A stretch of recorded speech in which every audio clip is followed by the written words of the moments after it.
Hello, everyone. I'm Greg Paquin, and welcome to Mcyfl's Top 10 Plays of the Week. We're here at the Mcyfl Top 10 Plays corporate headquarters, which looks a lot like my dining room. But this is where we do it. This is where we pour over thousands of hours of film. It's tape. It's tape. Tape. And this is where we come up with the top 10 plays of the week every week. Plus a few... Your food's ready, Greg. Okay, in a minute. That shredded wheat can wait. This is where we come up with the top 10 plays of the week, plus a few honorable mentions. This is where it all happens, folks. Kevin, what did we come up with this week? All right, Greg, as we do every week, here's honorable mentions. You're looking at Alvin Pickering. Check out the catch right here. William Jackson, his pass is a little bit off, but check out Pickering coming up with the play. One more look. The pass by Jackson, and he has to lean out. What a nice catch. It's like a couple of yard gain, but great job by Pickering. Next up, Senior Wildcats taking on the Knights, and that is Eli Pitts in the middle. And look what he does to poor Khalil Morgan. Big time hit, and he is pumped. One more look. Here comes Pitts right up the middle. Morgan, not a chance in the world to do anything by running the football. Pitts hammers him. He is pumped. HM number 2. HM number 3, Pee Wee Falcons taking on the Bucks. No score. That's Leighton Seek looking over the middle. And he is finding Dylan Specht into the end zone from 19 yards out. And the score. Nicely done by Specht. One more look. Check out Seek taking his time, letting him get open, and then lobbing it up and over the defender into the midst of Specht. The only score of the game, the Falcons would go on in the playoffs. They would win it by the final of 7-0. Back to the Pee Wee Wolfpack taking on the Dolphins, and this is William Jackson, the quarterback. Remember, he's off target with this last pass, but not this one. Right on the money to number 75, Giovanni Alacia, as he goes 24 yards for the score. One more look. Jackson over the middle, and check this out. Alacia almost runs into his own player right here, but he's like, no! He runs free. That's the only touchdown in the game, by the way. Wolfpack go on. They win it by the score of 8-0, HM number 4. HM number 5, Junior Steelers taking on the Colts. And check out this guy right here. Number 77, Michael Foster. And look what he does in the backfield. Knocking down Mr. Thompson. A huge hit by number 77, Foster. One more look. I mean, Thompson didn't have a shot to get anywhere on that play. Nicely done by Foster. And HM number 5 for the Junior Steelers. The final HM play, Senior Knights taking on the Wildcats, and this is number 14, Donathan LaCorn, as he would take over the game in the second half for the Knights.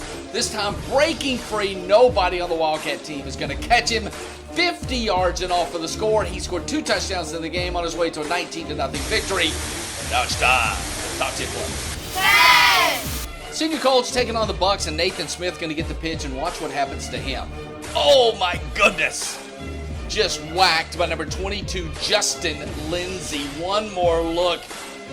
It wasn't helmet to helmet, but I'll tell you what, that was a vicious pop by Lindsay. My goodness. And that's just play number 10. 9! All right, guys, play number 9 is football field dimensions. It's 100 yards long from goal line to goal line. No kidding, right? But did you know it's 160 feet from sideline to sideline? That is important on play number 9 because this guy, Jamari Thomas, watch what he does. Okay, he's going to get the handoff at about the 41-yard line. Okay, here he goes. Instead of going downfield, he's going backwards. So we've got to add this all up. 75 feet plus or minus 9 yards and 27 feet.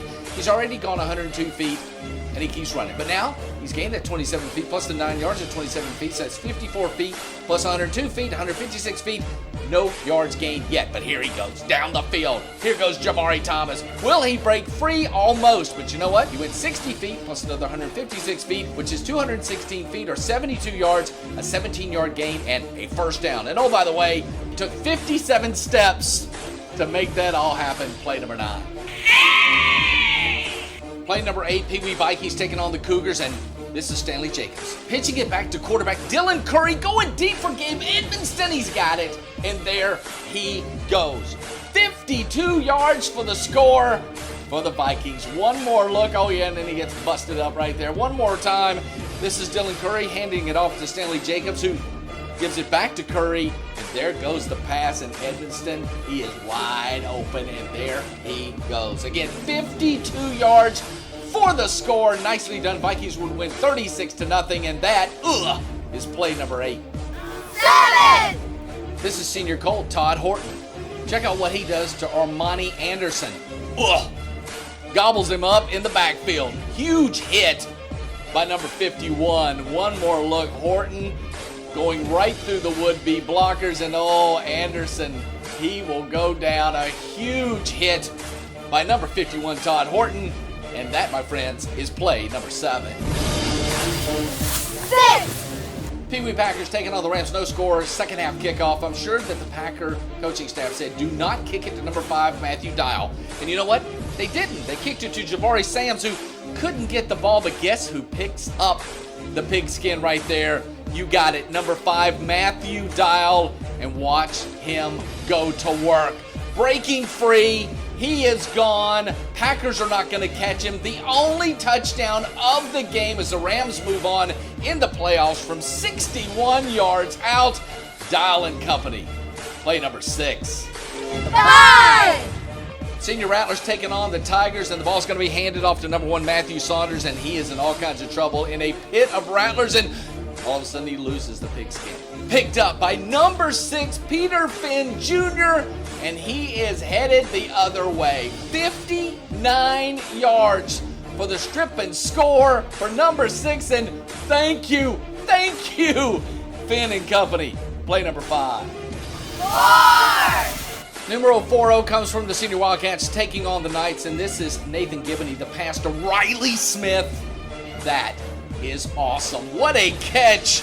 And I mean, he was being covered by Mon McCoy all over him. I mean, great defense, but just a greater catch by Riley Smith as he comes up with the football. What a grab. And McCoy, he just cannot believe it. He's like, no, that did not happen. I cannot believe he caught that football. But you know what? He did. Smith and the Wildcats play number 4. 3. Another great catch. Play number 3, Senior Wolfpack taking on the Canes. Wolfpack football. Reggie Jackson had the football. Pitches it back to his quarterback. Bryce Bullard going deep, looking for Caden McCarson. And somehow he comes up with the football. How in the world was that done as he gets mobbed by his teammates? One more look. Bryce Bullard handing it off to Jackson. Jackson pitching it back. You know, that happened a lot during the day. The pitch back to the QB, and then check out the catch right here. Up and over the defender, keeping his eye on the prize, making the catch. Well done by Caden McCarson, and check out the love by his teammates as they all come to congratulate McCarson. 2. This is the junior coach number 11, Caleb Baring, and watch what he does defensively. The pass, the interception. But you got to look at it in slow motion to really appreciate it and realize why it's the number 2 play. Simon Myers looking for Santino Lazaraga, but watch Baring putting one mitt out there and coming up with the pigskin, dropping to the ground. What an incredible interception. One more look. I mean, this was going to be completed to Lazaraga, but not to be. Baring coming up with the incredible INT and deservedly play number 2. 1. The top play, a crazy play. Junior Rattlers taking on the Wolfpack, and that's Alexander Small with the pass to Andrew Davis. And somehow it was picked off by number 5, Darian Bynes. How did that happen? Let's look one more time. Smallwood passing to Davis, but check out Jalen Harris. He comes in, makes a great defensive play. The ball goes up into the air, and look what happens. It hits Davis in the helmet, and there's Bynes with the INT. And Bynes goes, did you see that? That thing hit that guy in the head. Did you see that? You did. Okay, awesome. I did intercept it. One more look. Smallwood, the pass. Tip, boink, off of his cappy into the hands of Bynes. He goes, yep, hit him in the head, right? Yeah, did hit him in the head. He goes, all right, everybody, I want you to hit me in the head. Ready? Everybody hit me. Okay, that's cool. Hit me in the head. Top play of the week. And now let's go back to Greg Pack. Greg, you're on, man. You're on. Okay, folks, we're back. And how was that? Was that some exciting plays or what?